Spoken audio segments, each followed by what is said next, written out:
ജനാധിപത്യം അതിന്റെ ചരിത്രത്തിലെ ഏറ്റവും വലിയ പ്രതിസന്ധി ഘട്ടത്തിലൂടെയാണ് കടന്നുപോകുന്നത്. ബീഹാറിൽ നിന്നും പുറത്തുവരുന്ന തെരഞ്ഞെടുപ്പ് ഫലങ്ങൾ രാജ്യത്തിന്റെ ഭരണഘടനാപരമായ മൂല്യങ്ങളെ തന്നെ ചോദ്യം ചെയ്യുന്നു എന്നാണ് വിലയിരുത്തപ്പെടുന്നത്. ഒരു തെരഞ്ഞെടുപ്പ് പ്രക്രിയ എങ്ങനെയാണ് കേവലം ഒരു പ്രഹസനം മാത്രമായി മാറുന്നത് എന്നതിൽ ഉദാഹരണമാണ് ബീഹാറിലെ ജനവിധി. സമൂഹത്തിൽ ഉന്നത വിദ്യാഭ്യാസം നേടിയ സ്ഥാനാർത്ഥികൾ നിഷ്പ്രഭരാവുകയും മറുഭാഗത്ത് ഗുരുതരമായ ക്രിമിനൽ കേസുകളിൽ പ്രതികളായവർ വിജയിക്കുകയും ചെയ്യുന്ന കാഴ്ചയാണ് ബീഹാറിൽ അരങ്ങേറിയത്. തെരഞ്ഞെടുപ്പ് കമ്മീഷന്റെ നടപടികളിലെ ദുരൂഹതകൾ ചൂണ്ടിക്കാട്ടിയാണ് ഇന്ന് ബീഹാറിലെ ജനങ്ങൾ തെരുവിലിറങ്ങി പ്രതിഷേധിക്കുന്നത്. SIR നടപടിക്രമങ്ങളിലൂടെയും മറ്റും തെരഞ്ഞെടുപ്പ് കമ്മീഷണർ ജ്ഞാനേഷ് കുമാറിന്റെ പൂർണ്ണ ആശീർവാദത്തോടുകൂടി BJPയുടെ നിരവധി നേതാക്കൾക്ക് അനധികൃതമായി വിജയിച്ചു കയറാൻ സാധിച്ചു എന്ന ഗുരുതരമായ ആരോപണമാണ് ഇപ്പോൾ രാഷ്ട്രീയ സാമൂഹിക വേദികളിൽ ശക്തമായി ഉയരുന്നത്. ഇതിനു പിന്നിൽ ഒരു വലിയ ഗൂഢാലോചന നടന്നിരിക്കുന്നു എന്ന് പ്രതിഷേധക്കാർ ഉറച്ചു വിശ്വസിക്കുന്നു. വിജയിച്ചവരിൽ പലരും കൊടും ക്രിമിനലുകളാണ് എന്ന റിപ്പോർട്ടുകൾ ജനാധിപത്യ വ്യവസ്ഥിതിയുടെ അടിത്തറ തന്നെ ഇളക്കുന്നതാണ്.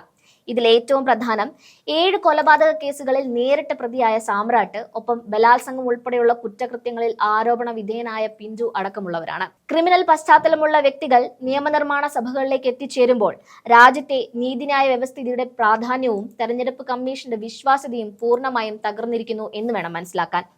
സാധാരണഗതിയിൽ തെരഞ്ഞെടുപ്പ് കമ്മീഷന്റെ വെബ്സൈറ്റിൽ സ്ഥാനാർത്ഥികളുടെ ക്രിമിനൽ പശ്ചാത്തലമടക്കമുള്ള പൂർണ്ണമായ വിവരങ്ങൾ സുതാര്യമായി ലഭ്യമാക്കേണ്ടതുണ്ട്. എന്നാൽ ഇക്കാര്യത്തിൽ കമ്മീഷൻ പുലർത്തുന്ന നിസ്സംഗതയാണ് സംശയം വർദ്ധിപ്പിക്കുന്നത്.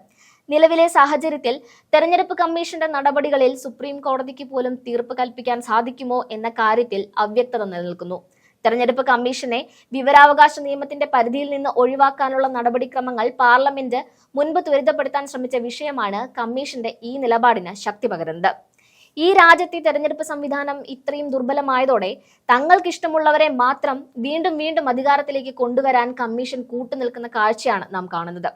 രാജ്യത്ത് തെരഞ്ഞെടുപ്പ് പ്രക്രിയ എന്നത് ജനാധിപത്യത്തിന്റെ ചട്ടക്കൂടിനുള്ളിൽ നിന്നുള്ള ഒരു പ്രഹസനം മാത്രമായി മാറിക്കഴിഞ്ഞിരിക്കുന്നു എന്നതാണ് ബീഹാറിലെ ഈ തെരഞ്ഞെടുപ്പ് ഫലങ്ങൾ സൂചിപ്പിക്കുന്നത്. വരും കാലങ്ങളിൽ തെരഞ്ഞെടുപ്പ് എന്ന സംവിധാനത്തെ പൂർണ്ണമായും ഒഴിവാക്കാനുള്ള നീക്കങ്ങളാണ് BJPയുടെ ഭാഗത്തു നിന്നും സജീവമായി നടക്കുന്നത്. ഒരു രാജ്യം ഒരു തെരഞ്ഞെടുപ്പ് എന്ന തരത്തിലുള്ള ചർച്ചകൾ അണിയറയിൽ സജീവമാക്കിയത് ഈ ലക്ഷ്യം മുൻനിർത്തിയാണ്.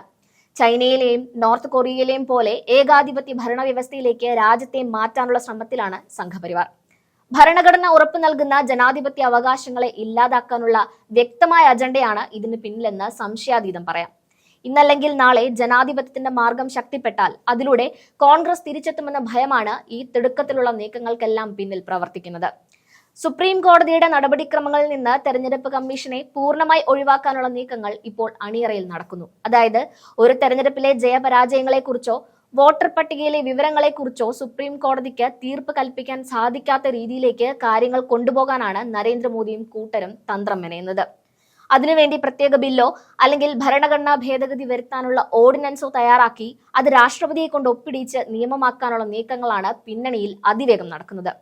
ഈ തെരഞ്ഞെടുപ്പിൽ NDA മുന്നണി 202 സീറ്റുകൾ നേടിയപ്പോൾ അതിൽ 89 സീറ്റ് BJPയും 85 സീറ്റ് JDUവും 21 സീറ്റ് ചിരാഗ് പാസ്വാനുമാണ് കരസ്ഥമാക്കിയത്. എന്നാൽ ഈ സീറ്റ് നിലകൾ സാധ്യമായതിൽ സംശയം പ്രകടിപ്പിച്ചുകൊണ്ട് ജനങ്ങൾ പ്രതിഷേധവുമായി തെരുവിലിറങ്ങിക്കഴിഞ്ഞു. തങ്ങൾ വോട്ട് ചെയ്ത സ്ഥാനാർത്ഥികൾ വിജയിക്കാഞ്ഞതിലുള്ള ശക്തമായ പ്രതിഷേധമാണ് വലിയൊരു വിഭാഗം ജനങ്ങൾ RJDയുടെ റാലികളിൽ പങ്കെടുത്തതിലൂടെ പ്രകടമാക്കിയത്. ജനാധിപത്യത്തിന്റെ സംരക്ഷണത്തിനായി ബീഹാർ ജനത ഉയർത്തുന്ന ഈ പ്രതിഷേധ സ്വരങ്ങൾക്ക് ഭരണകൂടം ഉത്തരം നൽകാൻ ബാധ്യസ്ഥരാണ്.